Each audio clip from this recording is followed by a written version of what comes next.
Il monumento della tomba dei giganti di Sadomi Sorku sorge nel margine nord-occidentale della Giara di Siddi, a circa 6 km dall'abitato omonimo.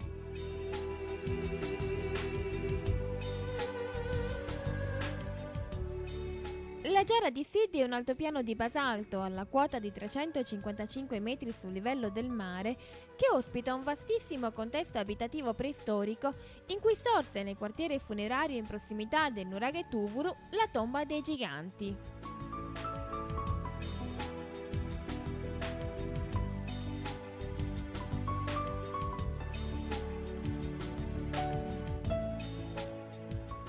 Questa si presenta a prospetto murario resa con macigni di basalto e andesite basaltica e sormontata nel suo ingresso da un poderoso architrave.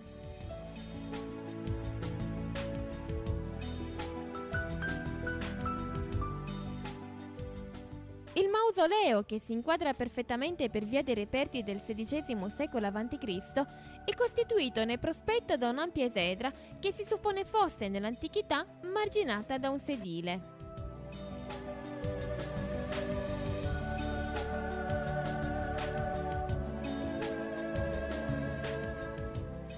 Tuttora è possibile osservare sul terreno le lastre che, anticamente ortostatiche, rifinivano la facciata del monumento.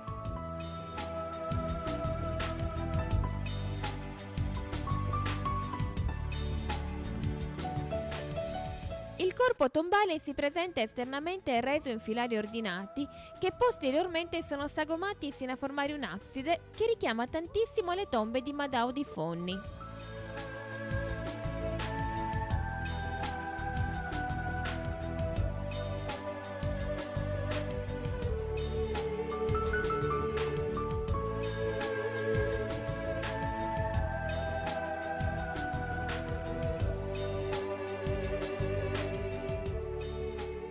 Il corridoio funerario è caratterizzato da filari ordinati di macigni, rincalzati da qualche zeppa, legati tra loro con la tecnica a sacco, e subito dopo il portello a sinistra si nota la presenza di una profonda nicchia di gusto neolitico.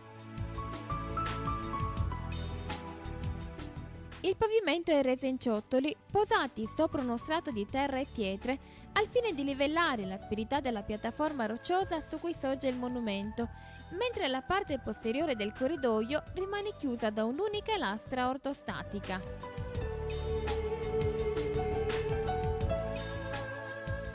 Il corridoio si presenta di luce trapezoidale e la parte sommitale risulta chiusa da piattabande come nella tomba di Sconcias di Quartuccio o in quella di Barrancumannu nel comune di Sant'Adi.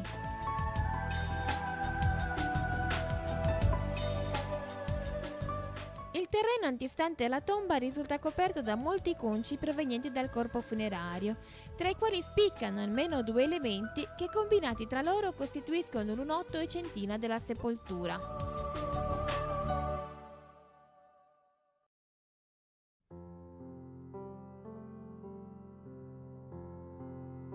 Altri conci risultano marcatamente falliformi, a ricordare fortemente un fallo in basalto bolloso rinvenuto a Surachi di San Veromilis. Di fronte alla sepoltura è stata ricavata un'ampia pranza, come quella creata frontalmente alla tomba 3 di Madao di Fonni, che disponeva in antichità di un accesso controllato da due strutture ovaleggianti e rese con muro a sacco.